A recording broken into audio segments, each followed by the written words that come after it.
Hola, ¿qué tal? Bienvenidos a esta nueva edición del podcast Mal de Ojo. Por favor, ya saben, siempre suscríbanse al canal, pongan la campanita para que les llegue, cuando les notifique cuando hay un video nuevo, síganos en nuestras redes sociales. Estamos presentes en varias de ellas. Y hoy día tenemos un menú variado, ¿no? Vamos a comenzar hablando de una película que está en cartelera, que es Obsesión, que es una película además que está teniendo un boca a boca interesante. De ahí vamos a conversar, o en realidad Ricardo va a decir algo sobre Hockum, es otra película de terror presente en la cartelera.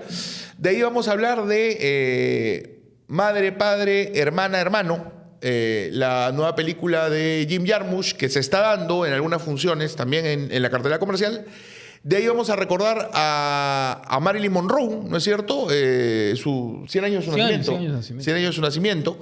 Y un poco hablar de su figura, ¿no es cierto? Además, entiendo que van a haber algunas retrospectivas al respecto en algunas salas en Lima. Y finalmente, aprovechando que probablemente este programa se va a estrenar a días antes de comenzar junio, que es el mes del orgullo, vamos a hacer un pequeño ranking de nuestras películas favoritas que representan a la comunidad LGTBIQ+. Así que comenzamos con el programa. Ricardo, ¿qué tal? ¿Cómo estás? ¿Qué tal? ¿Cómo estás, Rodrigo? Bueno, a ver, empecemos con Obsesión. Obsesión. Que es una película, a ver, de terror, pero no es una película propiamente fantástica, ¿no? Ahí habría que hacer una diferencia, ¿no? Es una película de miedo, sí, da miedo porque nos enfrentamos a una situación que se convierte cada vez en más inmanejable, ¿no? Para el personaje principal con el que se supone que te identificas, ¿no? Pero eso también está en cuestión.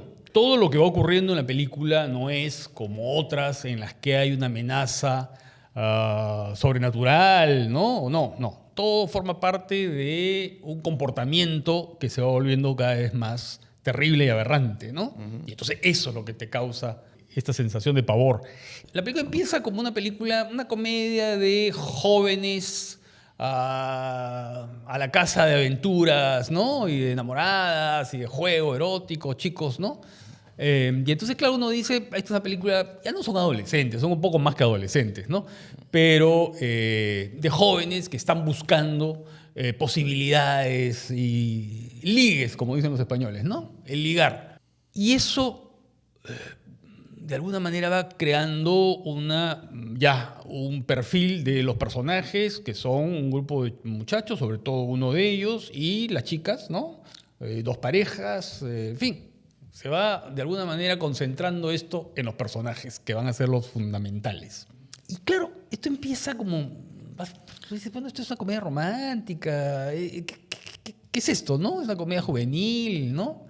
Por supuesto que no tiene el entusiasmo de ciertas comedias juveniles. No tiene ese lado explosivo, no tiene esa especie de hormonas en estallido. No hay eso. Hay más bien una especie de quietud, ¿no? La cámara, ahí antes de grabar estuvimos conversando sobre este asunto, ¿no? La cámara siempre se mantiene quieta mostrando a los personajes. Y los vamos conociendo de esa manera. Tal vez esa primera parte, la parte de presentación de los personajes, sea un poco larga, ¿no? Sea un poco larga y un poco tediosa. Pero luego la película entra en acción. Y ahí sí hay un elemento fantástico, ¿no? Pero es un elemento fantástico que queda como suspendido, que es un dispositivo, digamos, ¿no? Que al quebrarlo cumple tus deseos. Pero si bien existe eso, tampoco necesariamente es lo que causa lo que vamos a ver después, ¿no? Tú puedes suponer que eso es así, pero no. Yo creo que hay una influencia de la sustancia, ¿no? De la película La Sustancia, ¿no? Porque es una empresa misteriosa que fabrica estos cumpledeseos, pero al que tienes que llegar a través de modo indirecto, ¿no? ¿Y qué ocurre? Lo que ocurre es que empieza a convertirse, uno de los personajes, el personaje femenino, comienza a tener un comportamiento cada vez más extraño, ¿no? Cada vez más agresivo, cada vez más violento, ¿no? Y la película ahí va cambiando su tonalidad. Ya no es el asunto adolescente, la conquista, el enamoramiento, sino que empieza a haber una relación mucho más turbia, ¿no? ¿Que es una relación de qué? Es una relación de deseo y victimización, en primer lugar, de deseo de control y, por otro lado, de la construcción de una víctima que de pronto comienza a ser agresiva. Esa joven que vemos ahí es una víctima o en realidad está respondiendo de un modo violento, pero tal vez, no sé, legítimo no quiero decirlo porque sonaría otra cosa, ¿no? Pero es una reacción que uno lo entiende porque este muchacho ha usado malas artes para llegar a ella, ¿no? O para encadenarla o para tenerla, ¿no?, atada. Entonces, ahí la película va planteándose una serie de situaciones bien interesantes que, por supuesto, están trabajadas a partir de la inmovilidad, de la fijeza. Son personajes que están fijados en, ya el título lo dice, en sus propias obsesiones, ¿no? Y entonces buena parte del tratamiento de cámara y del tratamiento de los actores, de alguna manera está ligado a esa idea de quedarse maniatado, de quedarse encadenado en sus propios miedos y en sus propias obsesiones, pues, ¿no es cierto? De acuerdo, sí. ¿No? Entonces, parece una película rara, distinta dentro del panorama de las películas de terror. Es una película curiosa, interesante, ¿no? Claro, es una película que creo yo, un poco quizás respondiendo a cierta tendencia del cine de terror, ¿no? En realidad es una tendencia que ha sido señalada, pero creo que siempre ha pasado, ¿no? Del cine de terror un poco como canalizador de ciertas ansiedades sociales, ¿no? Entonces, claro, creo que la película de cierta manera entra un poco en esta dimensión cultural, ¿no?, que además se ha discutido mucho en los últimos años a partir probablemente del Me Too, ¿no?, de esta idea de, claro, ¿qué es válido para conquistar una chica? ¿No es cierto? ¿Cómo acercarse a una chica? ¿No es cierto? Entonces, claro, ¿no? ¿Cómo le digo que me gusta? ¿No es cierto? ¿Qué tanto lo hago sin de pronto pues parecer insistente? ¿Qué implica un beso? ¿Cuáles son las reglas para el beso? ¿No es cierto? Esto es el momento en el cual, claro, se da una situación así, es como que el personaje dice, pero yo no te besé, tú me besaste, ¿no? Entonces, esta lógica, ¿no?, de cuáles son las reglas, ¿no? Entonces, claro, como que la película usa toda esa dinámica, ¿no?, usa todas estas discusiones, y efectivamente tú te puedes preguntar, ¿el personaje principal es víctima o es victimario? Y la chica, ¿no es cierto?, que tiene pues esta transformación, es alguien que responde un poco a esta idea de las relaciones manipuladoras, ¿no es cierto?, insistentes, o es alguien que está sufriendo, ¿no es cierto?, el ataque de alguien que la tiene pues amarrada, ¿no? Entonces, claro, es una película que todo el tiempo está jugando un poco o sea, entra a estas discusiones, pero de una manera inteligente, porque lo hace desde el cine. Lo hace justamente a partir de esta dimensión ¿no?, de efectivamente la cámara fija, que además, ¿sabes qué?, trabaja muy bien con la profundidad de campo, ¿no es cierto?, con los personajes que de pronto aparecen en el fondo, ¿no es cierto? Sí. Claro, que el fondo siempre tiene esta dimensión amenazante, ¿no? Trabaja muy bien el contraste de la iluminación, ¿no? O sea, es una película que usa muy bien, ¿no es cierto?, la sombra como elemento que, claro, es cotidiano en una casa, es cotidiano en un espacio, pero que, claro, acá siempre tiene una dimensión amenazante, ¿no?, siniestra, ¿no? Creo que la película en eso, el director de la película es muy hábil justamente para ir creando un clima, para ir creando un ambiente, para usar bien los espacios, para usar bien la iluminación y crearte una sensación incómoda, ¿no? Es una película que juega mucho a la incomodidad y es una incomodidad que, claro, puede tener que ver con justamente todas estas discusiones culturales, ¿no?, con la que la película juega de manera muy consciente, pero también tiene que ver con cómo esas discusiones se aterrizan desde la puesta en escena, ¿no? Claro, y a mí lo que me parece interesante es justamente eso, ¿no? Cómo la película es una película de terror, yo decía que, pero no es una película fantástica propiamente dicha, ¿no? Pese a que hay este ingrediente del instrumento que se rompe y que puede generar deseos. Ahora, pero también la puedes leer de otra manera, ¿no? ¿Es eso lo que está causando esa patología, digamos? Sí. ¿O es que simplemente el personaje padece, ¿no?, esta disfunción? Sí, ¿no? creo que la película sí te deja Está en jugando claro que a hay una eso. dimensión fantástica, ¿no? Hay un momento en el cual ocurre un deseo y algo pasa que te dice, bueno, sí, esto es totalmente fantástico, ¿no? Puede ser, pero... Pero lo que pasa es que la película creo que tiene, o sea, creo que dentro de esa dimensión fantástica le interesa tocar o de cierta manera representar situaciones muy reales, ¿no es cierto? Muy de discusiones, ¿no? Muy de cosas que se discuten en el ambiente, ¿no? Entonces, claro, de ahí que usan lo fantástico, yo sé que no es una película que creo que tiene un componente netamente fantástico, usa lo fantástico para de cierta manera entrar en eso, ¿no? A mí me causa esa ambigüedad, porque hay dos momentos en que protagonista va al lugar donde va a comprar este objeto, ¿no?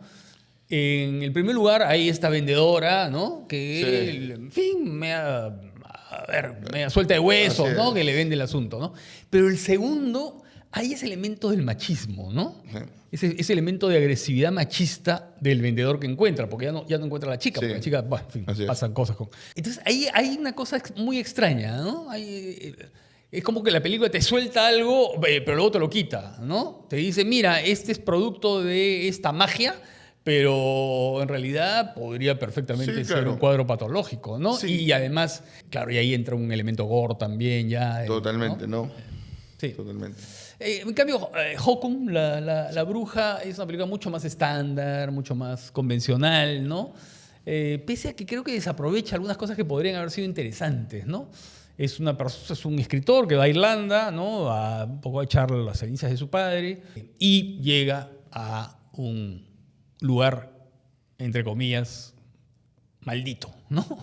Como en tantas películas, ¿no? Tantas películas en las que se llega a una pequeña población donde van a ocurrir cosas misteriosas, ¿no? El cine británico, de todas las épocas, siempre ha trabajado muy bien esa idea, ¿no? Esa idea de alguien que llega a un lugar donde el folclore del terruño, digamos, ¿no? Tiene costumbres que a veces son muy antiguas, ¿no? Y que están relacionadas con elementos fantásticos, elementos sobrenaturales y qué sé yo. Y aquí viene el problema en la película, ¿no? Porque creo que ya cuando esos elementos comienzan a revelarse, ¿no? Ese secreto tras la puerta, ese ascensor que conduce a determinado lugar, esos sótanos malditos, ya la película ahí se hace muy mecánica, ¿no? Creo que, en todo caso, si tuviéramos que no comparar, pero sí, en todo caso, elegir una de las dos películas fantásticas, creo que Obsesión gana por varias cabezas. Vamos con la nueva película de Jim Jarmusch. Claro, que es, a ver, una película interesante. La ganadora del León de Oro, ¿no es cierto? El Festival de Cine de Venecia, que se dio el año pasado en la Semana del Cine de la Universidad de Lima, ¿no? Sí, y que ahora tiene su estreno, fue un estreno semicomercial, digamos, ¿no? En Es tanto- lo pequeño, Así es. clásico, clandestino, ¿no? Confidencial, en realidad, ¿no? Pocas personas se enteran muchas veces que las mejores películas se pasan así, de ese modo, Así es, ¿no? así es. En pocas funciones, en salas que, ¿no? Bueno, en fin. Ya hemos hablado muchas veces de eso. En este caso lo que hace Jarmusch es, a ver, como radicalizar algo que ya había hecho en sus películas de los últimos años, ¿no? Lo hizo en Flores Rotas, ¿no? La película Sí. con Bill Murray, en la que él va visitando, ¿no? A sus antiguos vínculos amorosos, ¿no? Y claro, y cada una de estas visitas, que son encarnadas por actrices muy conocidas, ¿no? Es un retrato que no solamente es el retrato del personaje, sino también el retrato del entorno, ¿no? Del entorno social, del entorno cultural, ¿no? De una zona o determinadas zonas de los Estados Unidos, ¿no? Porque a Jarmusch le interesa eso, ¿no? Le interesa el perfil del individuo, pero siempre en un entorno cultural determinado, ¿no? Ya desde sus primeras películas, ¿no? Extraños en el Paraíso, en fin, en las primeras películas ya de alguna manera hay eso, ¿no? También estaba en Patterson, ¿no? Sí. Con la idea de este personaje que es este chofer, ¿no? Que va haciendo poesía, ¿no? Pero también observando, mirando caras, rostros, costumbres, ¿no? Sí. Y aquí lo que hace es hacer, a ver, supongo, a rendirle tributo y de homenaje a sus admirados cineastas japoneses. Porque claro, uno piensa en Naruse, piensa en Ozu, piensa en, no sé, en esos grandes cineastas del cine clásico japonés que lo que miraban era un entorno familiar y ver cómo ese entorno familiar se va a ver trastornando, equilibrando o desequilibrando por una visita o por una partida, ¿no? O por un reencuentro, ¿no? ¿Qué significó tal persona para esa familia? ¿Qué significó el padre? ¿Qué significó la madre? ¿No? O para los hermanos, ¿no? ¿Qué significaron los padres que ya no están? ¿No? Así es. En fin, hay esa dimensión, ¿no? Y en todos los casos se trata de básicamente conversaciones. Son como piezas de conversación, ¿no? Como piezas de conversación, ¿no? En las cuales hay esta descripción de un entorno, uno más frío que el otro, en determinados lugares, ¿no? Al final se van a otro continente, pero bueno, todo está dado a partir de gestos, ¿no? de movimientos pequeños, de modos de comportarse que la cámara está siempre atenta a registrar, ¿no? Sí, creo que la película de Jarmusch, de cierta manera, lo que nos presenta pues un poco son estas tres familias, ¿no?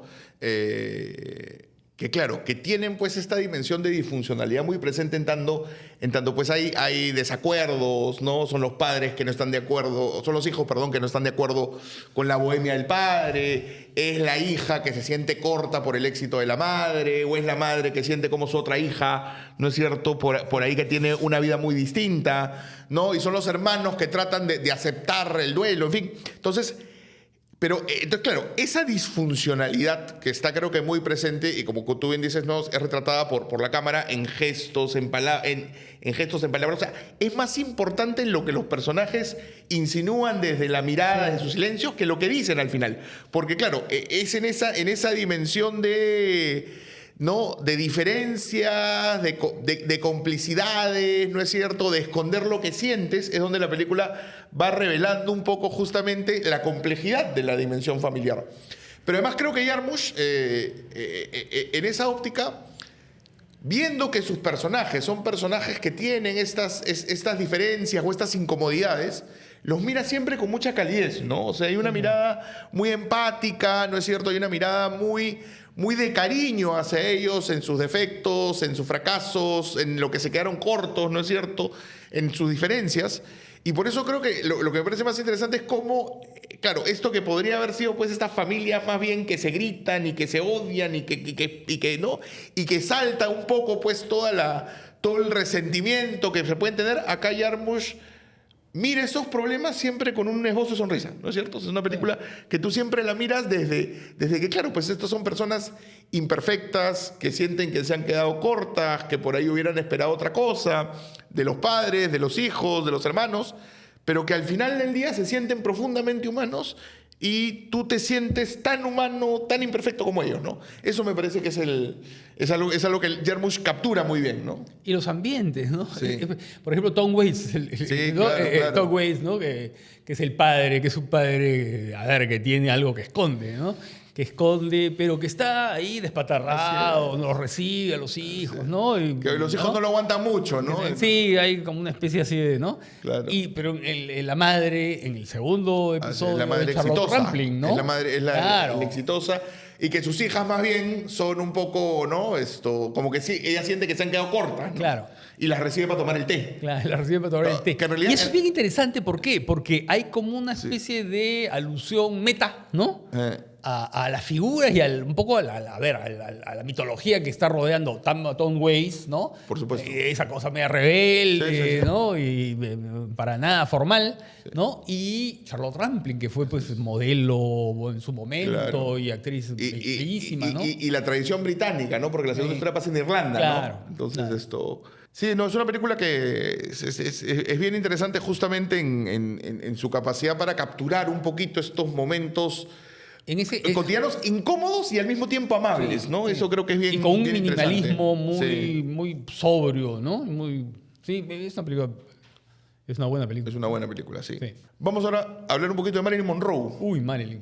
Marilyn, que es uno de los personajes más queridos, ¿no? Más queridos por los aficionados al cine. Sí. Siempre está en discusión, ¿no? Y además que perdura, ¿no? O sea, estamos recordando 100 años de su nacimiento, pero Marilyn forma parte de la cultura popular del siglo XX, ¿no? Está en afiches, ha sido reciclada por cantantes populares, por Madonna, ¿no? En fin, Marilyn es una presencia absolutamente fundamental en el cine, ¿no? Y claro, siempre está la discusión de que sí, pero que no sabía actuar, que sí sabía actuar. A mí me parece una discusión absolutamente prescindible e irrelevante, ¿no? Porque Marilyn está ahí, ¿no? Está en la pantalla, tú la miras, ¿no? Y ella está en el centro mismo de la acción. No importa, ¿no?, quién está a su lado, ¿no? Y además lo hace, con su presencia, que es lo que tienen los grandes actores cinematográficos, ¿no? Los grandes actores de cine, ¿no?, imponen eso que los teóricos del comienzo del cine le llamaban la fotogenia, ¿no? Que es una cualidad que está más allá de las técnicas más o menos estudiadas, ¿no? Es la capacidad de estar ahí, ¿no? Y que la cámara te siga, ¿no? Y eso es lo que pasaba con Marilyn, como pasó con Robert Mitchum, como pasó con tantas otras figuras del cine, ¿no? Y aún sigue pasando en algunos casos, ¿no? Uno podría reducirla a la rubia tonta, Así es. ¿no? Como muchos hicieron, ¿no? A ver, el estereotipo estaba funcionando en algunas de sus películas, ¿no? Pero siempre con una mirada crítica, porque claro, una de las que la presenta como rubia tonta y digamos que está asociada son dos grandes cineastas, ¿no? Que son Howard Hawks, ¿no? En Los Caballeros prefieren rubias, y Billy Wilder en La comenzó del séptimo año y en Una vez y dos Adanes, ¿no? Y lo que hace Billy Wilder con ella es justamente mostrar la fragilidad de la rubia tonta, que por ejemplo no tuvieron otras rubias platinadas o rubias arquetípicas de la historia del cine, ¿no? Jean Harlow, a la cual admiraba muchísimo Marilyn, ¿no? O qué sé yo, o Mae West, ¿no? Que tenía una especie de desparpajo que no es el desparpajo de Marilyn. Marilyn no. Marilyn puede ser seductora, pero hay algo en ella que se está quebrando siempre. Y eso es lo que la hace entrañable, ¿no? Tú la ves en Una vez dos Adanes, la ves caminando, ¿no? Cuando llega a la estación del tren, ¿no? Con sus maletas y moviéndose, ¿no? Y claro, tú dices, ¿qué es esta aparición, no? Pero después poco te vas a enterar de que ella tiene esa fragilidad que es alcohólica, ¿no? Y eso pasa en todas sus películas, ¿no? Hay una película que es especialmente interesante, que es un poco conocida, que es Don't Bother to Knock, ¿no? O sea, no te molestes ¿no? en tocar. Que creo que Almas Desesperadas, me parece que se llamó en América Latina. Y que creo que, a ver, la define muy bien el personaje que ella va a ser después, ¿no?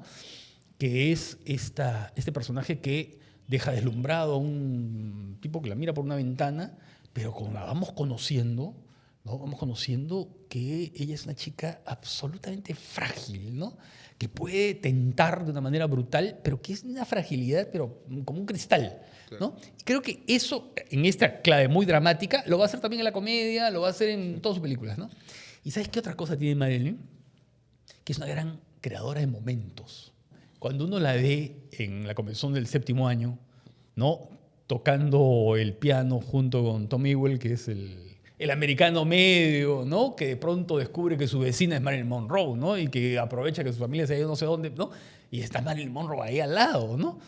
Y entonces tocan el piano y ella comienza a tocar el piano con una ingenuidad extraordinaria, pero con una ingenuidad muy particular, ¿no? Y comienza a desmontar esa categoría del hombre medio americano con ayuda de Billy Wilder, que además era, ¿no? un personaje que hacía la radiografía social de alguien y lo deconstruía en realidad, ¿no? Es extraordinaria, ¿no? Sí. O en Bus Stop, el final de Bus Stop, cuando agarra al vaquero ingenuote, ¿no? Y ella le pone su chalina verde, ¿no? Y parte. Es formidable. O bueno, en The Misfits, en Los Inadaptados, ¿no? La película de John Huston con Clark Gable y demás. Marilyn encarna un momento bien interesante, ¿no? Porque su carrera, el auge de su carrera, coincide con, por ejemplo, la aparición del CinemaScope. Gran pantalla, gigantesca pantalla, Technicolor a todo dar, ¿no? El rojo de su vestido de Niágara, ¿no? Lo ves así esplendoroso, ¿no? En un momento en que el cine está compitiendo con la televisión y entonces saca estas técnicas, ¿no? La técnica del CinemaScope, ¿no? Que se ve muy bien en Cómo atrapar a un millonario, en la película de Hawks, ¿no? Los caballeros prefieren rubias. Sí. Ese momento, ¿no? Y es bien interesante porque ella hace la ligación con un momento de crisis. No fue terminal, pero una crisis profunda de Hollywood, ¿no? Ella muere el año 62. Es un año en el que todavía está la fantasía de Kennedy, ¿no? Y que se va a acabar el año siguiente, ¿no? Y su última película está con Clark Gable, que se muere poco tiempo después, y con Montgomery Clift, que es Los Inadaptados, ¿no? En la película de Los Inadaptados de Houston. No, Montgomery Clift, que va a tener una vida terrible, ¿no? Que ya la tenía en ese momento, y es una película de una amargura brutal, ¿no? The Misfits. Y entonces, claro, ella encarna esa especie de, por un momento, de gloria más o menos frívola, ¿no? una especie de frivolidad inconsciente de serlo, ¿no? Porque ella siempre es así, ella es seductora, pero es inconsciente de serlo, ¿no? Es como es natural, ¿no? Se mueve, es natural, ¿no? Y a la vez, ¿no? Y va terminando su carrera con esa nota oscura de los inadaptados, ¿no? Sí. Que por eso es que alguno, no recuerdo quién, pero alguien dijo, ¿no? Que de alguna manera la muerte de Marilyn es muy simbólica porque es el fin de una época, es la época del cine clásico en su esplendor, es el fin de muchas cosas, ¿no? El fin de la inocencia. El fin de la inocencia, ¿no? Sí. Que ya de alguna manera ella lo encarnaba, ¿no? Sí, porque claro, tú, en fin, dentro de todo lo que has dicho, ¿no? Claro, pues Marilyn tenía esta presencia, ¿no? Que no te la da la clase de actuación, ¿no? No. Que no te la da si tú quieres, la dimensión académica, ¿no? Y ella vivía con eso obsesionada, ¿no? Porque le hacía sufrir, decía, yo no soy buena actriz, decía, ¿no? Y tanto que, bueno, después se matriculó en el Actors Studio. Claro, ¿no? Eso te lo da, ¿qué te lo da, no? O sea, te lo da esta especie de carisma que tienes y que la cámara por algún motivo lo retrata muy bien. Y que directores con mucha mirada lo saben aprovechar, ¿no? Pero claro, a mí lo que me interesa de Marilyn es cómo detrás de eso, pues efectivamente está una dimensión muy frágil, ¿no? Una dimensión frágil que también la tuvo en su vida, ¿no? Sí. También la tuvo en su vida, claro. en su vida personal, ¿no? Entonces, claro, de pronto, y claro, y es un poco quizá, si uno lo quiere mirar desde una óptica, ¿no? Distinta, es claro, pues es la mujer que acaso es consciente de su belleza, de su exuberancia, pero claro, de una manera muy natural, ¿no?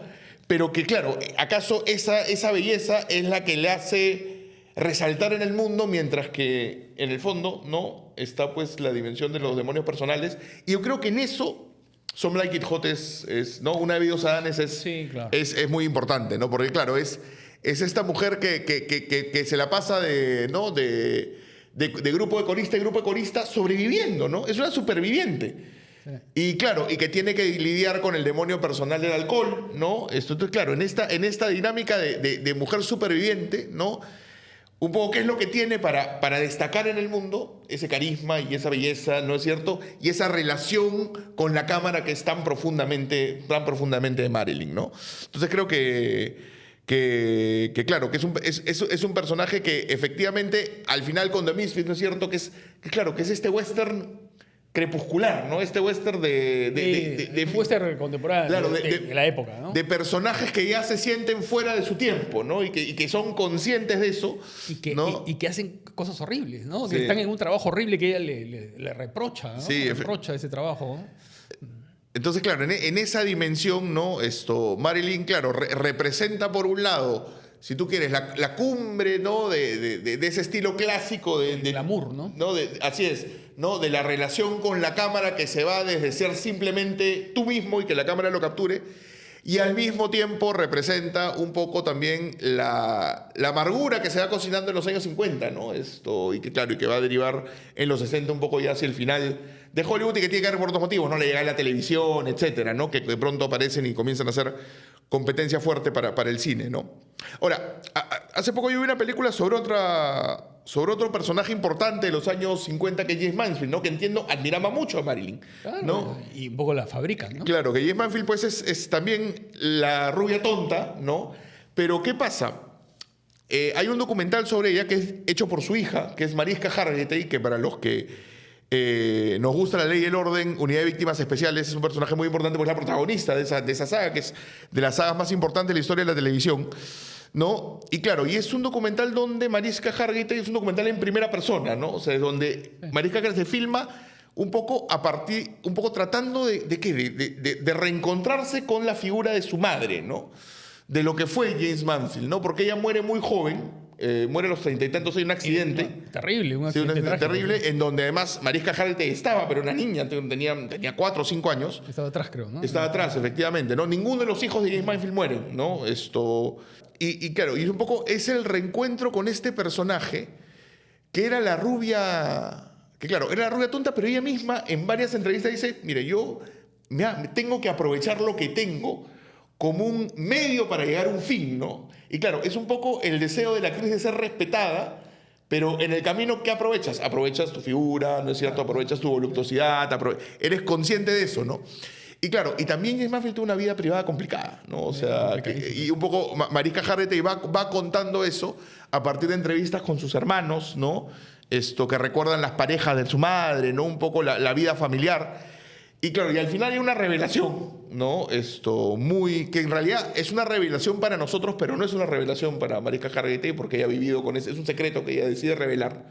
Y en donde, claro, ya la figura se vuelve más familiar, no importa tanto la figura de la madre como el padre, ¿no? Claro, es un documental bien interesante porque, claro, es cómo mirar a tu madre, ¿no? Cómo mirar a este personaje mítico por el cual Mariska Hargitay acaso nunca, siempre sintió un poco distante, ¿no? Y cómo, pues, te acercas, ¿no? A ella, ¿no? Y claro, James Manfield era de alguna manera una suerte de Marilyn, ¿no? A ver, un poco que la querían manejar de esa manera. Sí. Hizo películas además interesantísimas que, claro, eran despreciadas en su momento, ¿no?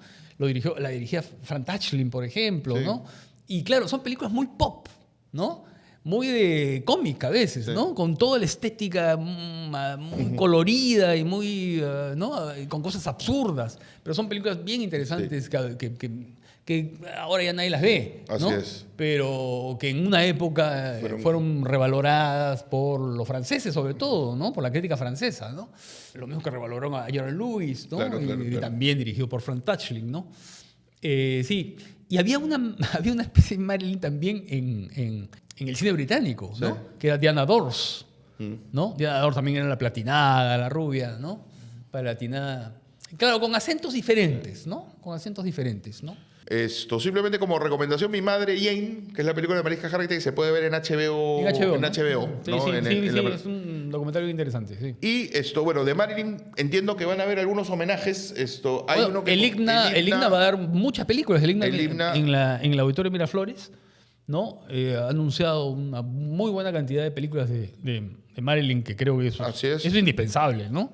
Ver a Marilyn ahora es una maravilla. Sí, efectivamente el ciclo va del 4 al 20 de junio, ¿no? Entonces creo que es una excelente oportunidad para acercarse al cine de Marilyn Monroe. Y no solo Marilyn Monroe, sino Billy Wilder, Howard Hawks, ¿no? Así es, de directores esenciales, ¿no? Sí. Bueno, cerramos el programa aprovechando que se viene junio, ¿no es cierto?, el mes del orgullo, ¿no? Para hacer un ranking, algunos rankings personales, ¿no? Sobre algunas películas LGTB que recomendamos, ¿no? Que nos parecen interesantes. Nos parece que han dado una visión así. Así es. Y hay algunas películas desconocidas que por ahí deberían ser más conocidas, ¿no? Lo que pasa es que, claro, a ver, ¿cómo podemos acercarnos a este tema, no? A ver, claro, podemos hablar de directores que, digamos, en su biografía, conocemos por su biografía personal, ¿no? Su homosexualidad, ¿no? Sí. Es el caso de Pasolini, de Visconti, ¿no? Chantal Akerman, en fin, muchísimos, ¿no? Algunos de los asiáticos más importantes del cine contemporáneo, ¿no? Tsai Ming-liang, Apichatpong Weerasethakul, el tailandés. Filipino iba a decir. Bueno, Las Díaz, ¿no? Sí, así es. Las Díaz, el filipino. Esa es una dimensión que puede estar en su cine como puede no estar. Así es. Puede estar en algunas películas como no. Alguien me podrá decir, sí, pero es que hay una sensibilidad muy particular. Y en el caso de Pasolini, eso lo vemos claramente, ¿no? Otros vemos de su primera película, Catone, ¿no? Hasta lo último, hasta Saló, vamos a encontrar esa especie de fascinación, ¿no? Por los cuerpos masculinos, ¿no? O, por ejemplo, Visconti, ¿no? También la fascinación por la belleza masculina, pero también la femenina, ¿no? Sí. Uno ve El Gatopardo, bueno, Alain Delon y Claudia Cardinale, ¿no? Ahí uno nota y por Lancaster. Y por Lancaster, claro. ¿No? Uno nota la fascinación que tiene Visconti por los cuerpos, en fin. Pero, a ver, 5 tú y 5 yo. A mí, la película, entre todas las que he visto, que me parece la mejor, creo que, no sé si de lejos, pero en todo caso, sí, notoriamente notable, una película dura y densa y complicada, que es Un Canto de Amor. Un Canto de Amor es la película, que es una película que dura, no llega a la hora, ¿no? Y es muda, absolutamente muda, no tiene sonido de ningún tipo. De Jean Genet, ¿no? Que era un escritor, ¿no? Jean-Paul Sartre tiene un libro sobre él muy importante, ¿no? Y que hizo esta película, ¿no? Y que es una película esencial, ¿no? Difícil de ver, tal vez en algunas plataformas se puede buscar Un canto de amor, y que es una película sobre la libertad, ¿no? Sobre la libertad de elegir, sobre la sensualidad, sobre el deseo, ¿no? Que ocurre, que va transcurriendo en dos partes, en una cárcel, ¿no? Y luego en el campo. Y es una película que tiene una especie de imaginario poético, un poco surrealista, ¿no? Extraordinaria película. Un canto de amor. Yo luego diría, a ver, esto es una elección muy libre, ¿no? Yo, tú, él, ella, ¿no? De Chantal Akerman. En realidad le escojo, pudo haber escogido cualquier otra, ¿no? Pero es una película que creo que, a ver, es una película que marca un momento y una sinceridad y un lado autoficcional, ¿no? Y además presenta una relación lésbica con mucha franqueza, con mucha, ¿no? Y claro, y es un antecedente, digamos, de alguna secuencia de... Pero claro, con otra mirada, la mirada masculina, ¿no? Que yo creo que está inspirada en esto, ¿no? Que es la vida de Adela, ¿no? La vida, sí. Es una película también corta, ¿no? Es una película que tampoco creo que dura... No, es un largometraje, pero sí, creo que es corta dentro de los estándares, ¿no? Película en blanco y negro, ¿no? Notable. Después yo diría Las amargas lágrimas de Petra von Kant, que es la película de Rainer Werner Fassbinder. Pero en Fassbinder yo podría elegir también otras, ¿no? La ley del más fuerte. En fin, yo creo que la obra de Fassbinder está atravesada por ¿no? No solamente por su mirada, ¿no? Sino por asuntos que van trabajando de un modo directo y frontal, ¿no? El tema gay, ¿no? Sí. Sí. Luego, a ver, yo diría Happy Together, ¿no? Happy Together, la película de Wong Kar-wai. Wong Kar-wai. Que es una película también formidable, ¿no? Filmada en Buenos Aires, ¿no? Dos chinos en Buenos Aires tratando de resolver su problema de pareja, ¿no? Resolverlo, liquidarlo, ¿no? En un largo viaje, ¿no? Y es un poco la ciudad, es la atmósfera, ¿no? La marginalidad, ¿no? Una gran película. A ver, yo voy a decir una película que tal vez no me parezca excepcional, pero son Las hijas del fuego. ¿Por qué? Porque es latinoamericana, que es una película de Albertina Carri, ¿no? Albertina Carri, que hace una película como esta, que es una película, a ver, entre comillas, porno, ¿no? Pero es lo que se conoce como el post-porno, ¿no? Donde los cuerpos no son pues, los cuerpos canónicos, ¿no? Sino que hay otra cosa. Y la película va reflexionando, un personaje de la película va reflexionando sobre cómo hacer una película porno. Entonces, claro, está la reflexión, está un poco la representación, y es una película de un acento feminista muy marcado, ¿no? De acuerdo. Entonces, no sé si ya dije 5. Sí, dijiste 5. A ver, las 5 que planteo son películas, digamos, muy diversas, ¿no? Quiero comenzar con Desert Fury, que es una película de 1947, ¿ya? Que justamente antes de comenzar el programa discutíamos sobre si era una película representativa. Yo creo que es totalmente representativa. ¿Ya? Eso es de Louis Allen con Burt Lancaster, que en realidad es un film noir, ¿no? Tiene pues las dimensiones, ¿no? Del sheriff en el pueblo, que de pronto llega unos personajes interesados desde la codicia, ¿no? Yo creo que es una película que uno tiene que verla desde ciertos momentos, ¿no? Porque claro, a los 10 minutos de película, cuando el sheriff va a ver a estos hombres que llegan están con el torso desnudo tomando sol juntos. Acá hay algo simbólicamente interesante, ¿no? Después hay un momento en el cual, en una conversación, uno de los personajes confiesa que conoció al otro en Nueva York y que esa noche durmieron juntos. O sea, ¿no? Un levante, ¿no? Una confesión levante, Sí. ¿no? Y después, ¿qué ocurre? Cuando uno de los personajes se comienza a interesar por una chica, hay una dimensión, ¿no? ¿no? De celos entre los personajes, entre estos dos hombres, que es muy pasional y que termina con una discusión en la que uno de los personajes agarra sus guantes y lo cachetea con los guantes. Y ahí tú dices, ya, ¿no? O sea, esta dimensión simbólica, ¿no? Que en los años 40 no se podía representar directamente por el código Hays, ¿no es cierto? censura, El código de censura, ¿no? Que limitaba mucho las conductas morales que se podían ver en el cine, ¿no? Pero claramente acá lo que está haciendo la película es representante a una pareja gay. Es una pareja gay, ¿no es cierto?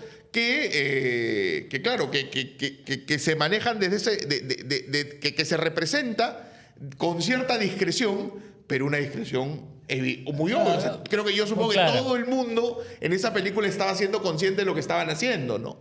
Y es bien interesante cómo la película juega, ¿no es cierto?, con una dimensión simbólica de lo gay, ¿no? Esto que tiene que ver con los cuerpos desnudos, ¿no? Que tiene que ver justamente con la convención del personaje y que tiene que ver con los guantazos, esta idea simbólica estereotípica, ¿no? Estereotípica de la dimensión femenina, ¿no? Sí. Que se representa, ¿no?, en esta ¿no? Entonces, claro, es una película claramente gay, pero que, claro, no es una película explícita. Es una película de Hollywood. Claro. Y creo que es bien interesante para justamente comenzar a ver cómo desde Hollywood se comienza a representar, ¿no es cierto?, la dimensión gay, ¿no? Entonces, y creo que esta película es, siendo muy discreta, es bastante explícita. También es lo que pasa con Warlock, este western, ¿no? Con Anthony Quinn. Bueno, también es muy claramente, ¿no? Y hay, por ejemplo, en fin, hay otras películas. Hay una película bien interesante, ¿no? Que es El closet de celuloide. Sí. ¿no? Sí. Claro, que es basada en el libro de Vito Russo, ¿no? Que es un clásico sobre la representación de la homosexualidad, ¿no? Sí. En el cine, ¿no?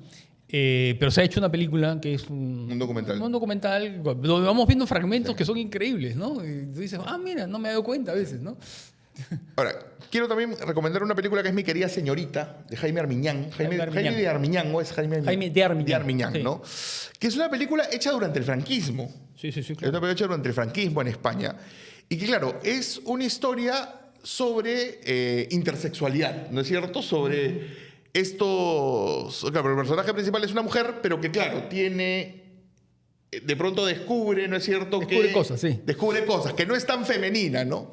Y claro, la película es claramente también una representación de la homosexualidad en tiempos de represión, ¿no es cierto? En tiempos de represión moral, de personajes que, ¿no es cierto?, son una cosa, parecen una cosa, pero en realidad son otra, ¿no? Y tienen que un poco ir viviendo con esas identidades, que claro, pues es una clara alegoría a cómo vivir tu sexualidad en tiempos en los cuales, pues básicamente como la dictadura franquista, que además de represiva, era moralmente, ¿no es cierto?, muy...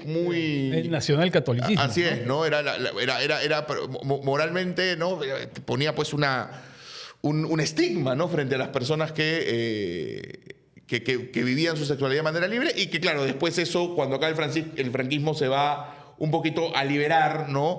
Hay que ver las películas de Almodóvar nomás. Así es, si uno mira las primeras películas de Almodóvar, ¿no es cierto? O por ejemplo las primeras, ¿cómo se llama de Ventura Pons, ¿no? Por ejemplo, las primeras películas que también tienen esta dimensión muy libre, ¿no? Pero mi querida siempre es bien interesante porque es una película que claro, que juega esta idea de lo escondido, ¿no?, en tiempos represivos. Y la actuación de José Luis López Vázquez, así ¿no? Es notable. Es notable. Y que, de hecho, se ha hecho un remake, me parece. Sí, se ha hecho una versión que no la he visto, pero veo que está en Netflix, sí. ¿No? Y también, entonces, por ahí la coyuntura ayuda. Pero vean el original. Sí, el original es notable. Es una película muy, muy interesante. De ahí, otra película que quiero recomendar es una película que descubrí hace poco. Es una película independiente estadounidense de los años 80 que se llama Buddies. Que es una película militante, ¿no?, sobre el SIDA, sobre la enfermedad del SIDA. Y es la historia de un hombre heterosexual que se inscribe en un programa que busca ayudar a personas que están muriendo de SIDA en una época como los 80 en la que básicamente si te decían que tenías SIDA era una sentencia de muerte, ¿no? O sea, era simplemente tiempo de cuándo te vas a morir, ¿no? Y claro, es bien interesante porque, claro, ¿por qué existían estos programas? Pues porque básicamente la gente que tenía SIDA era absolutamente estigmatizada, las familias les daban la espalda. Y lo que pasa es que este chico, que es un tipo joven, entra y comienza a cuidar y a volverse el buddy, ¿no es cierto?, el amigo de un tipo que había sido alguien muy exitoso, un californiano, y que se va a Nueva York a morir, ¿no? Y ya la enfermedad lo va consumiendo, ¿no? Y un poco el personaje va recordando lo que significó su descubrir sexual, la libertad que significó, ¿no? Y cómo esa libertad, ¿no es cierto? Y ese recuerdo y el goce de esa libertad de descubrir su sexualidad, ¿no es cierto? ¿Acaso hacen que lo que está viviendo en ese momento con la enfermedad carcomiendo haya valido la pena, ¿no? O sea, porque fue liberador, ¿no? Entonces, es bien interesante la relación que se va estableciendo entre estos personajes, ¿no? Es una película muy emotiva, muy emocionante, muy independiente, se nota además una película hecha con muy poco presupuesto, pero de verdad es una película de verdad emocionante, ¿no? Te emociona la relación de los personajes y claro, y el tipo enfermo que recuerda con nostalgia esos tiempos ¿no? de libertad, de goce, ¿no? Y que ahora mira la muerte, sí, con frustración, pero también con dignidad, ¿no? Es decir, valió la pena, ¿no? Eso creo que es bien interesante, ¿no? Otra película que quiero recomendar es Bound, de los hermanos, las hermanas Wachowski. Las hermanas Wachowski, ¿no es cierto? Que es una película, es un thriller, ¿no es cierto? Sí, es un thriller, ¿no? Además de un thriller, pero un thriller de pulsiones altas, ¿no? Porque claro, es una historia de amor lésbico entre la novia de un criminal, la novia de un mafioso, y una mujer que trabaja, ¿no? Como gafitera del edificio, como la que atiende los problemas del edificio, ¿no? Y complotan para robarle al mafioso, ¿no? Entonces, claro, es una película que desde un inicio tiene una carga sexual muy fuerte, ¿no es cierto? La presencia de Jennifer Tilly, ¿no? Que es un poquito... Claro, que Gina Gershon, si tú quieres, es un poco más lo que se llama en términos la butch, ¿no? Claro, sí. Y Jennifer Tilly, que es más bien, ¿no? la mujer sensual, ¿no es cierto? Con el escote, ¿no? Sí. Mucho más femenina, ¿no? Entonces, en esa unión está pues un poquito, claro, la carga sexual que se genera entre ellas es muy fuerte, ¿no? Y claro, cómo esa carga sexual de pronto va derivando pues en acciones que pueden parecer irracionales, ¿no? Tensas. Y es una película muy oscura, sí. ¿No? Y que claro, y es dirigida por dos directores trans, que en su momento no lo eran todavía. En el momento que hicieron la película no habían hecho la transición, ¿no? Que son las directoras de Matrix, ¿no es cierto? Claro. Y otras películas importantes. De hecho, Matrix es una película que vino un par de años después, ¿no? Pero que ya te revela una mirada a la película, una sensibilidad particular, ¿no? Que resulta interesante, ¿no?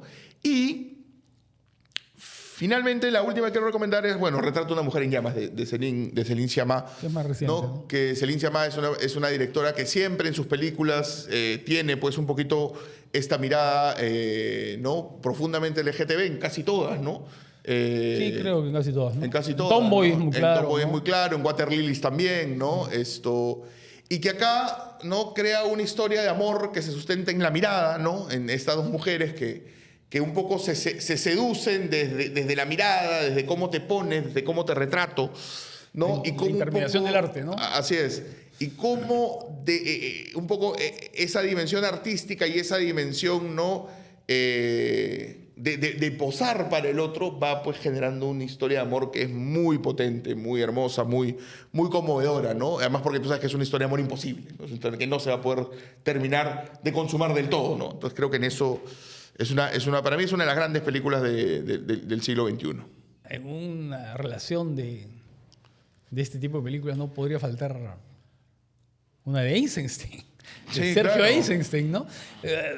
Que además está siendo muy reelaborado, ¿no? El acorazado Potemkin, ¿no? Como una película, digamos, expresa muy bien esa fantasía homosexual, ¿no?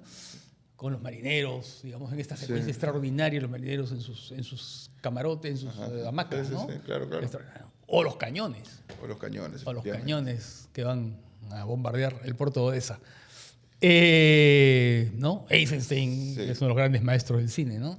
Totalmente. Bueno, y podríamos mencionar muchos otros. Y en América Latina, hay un cineasta que un poco que ha sido olvidado, pero creo que es un notable cineasta, que es Jaime Humberto Hermosillo. El mexicano. ¿No? El mexicano. Hay que revisar las películas de Hermosillo, ¿no? Doña Erlinda y su hijo, por ejemplo. No sé si quieres decir algo de Historias del Buen Valle, que se dio en Lima. Notable. Una ¿no? película Lima notable. Docs programó Historias del Buen Valle de José Luis Guerín, y es una película formidable, ¿no? Es una película que, realmente emocionante, ¿no? Es Es un barrio, ¿no? Sí, porque es un barrio, pues, ¿no? Es un barrio que está entre una carretera, hay un tren rápido que pasa por ahí, en la periferia de Barcelona, ¿no? Hay un río. Y nada, es un barrio que, claro, cuando uno lo ve desde ahora y dentro de las discusiones que hay sobre, ¿no es cierto?, lo autóctono primero, ¿no? Uno ve cómo ahí puede haber posibilidades casi utópicas, ¿no?, de convivencia entre gente muy distinta, ¿no? Migrantes de diferentes sitios, ¿no? Porque además es un lugar de Barcelona, ¿no?, al que llegaron, la película lo anuncia desde el comienzo, ¿no?, migrantes del sur, ¿no? Así es. Pero claro, y con el tiempo no solamente fueron gitanos, ¿no? Fueron también gente que viene de la zona en guerra ahora, en la zona de, ¿no es cierto?, de Ucrania, ¿no? Claro. Latinoamericanos, ¿no? Es decir, migrantes, un mundo que vive, pero todos viviendo de un modo armónico, donde se reúnen para bañarse juntos, para celebrar juntos, se sientan a conversar, ¿no?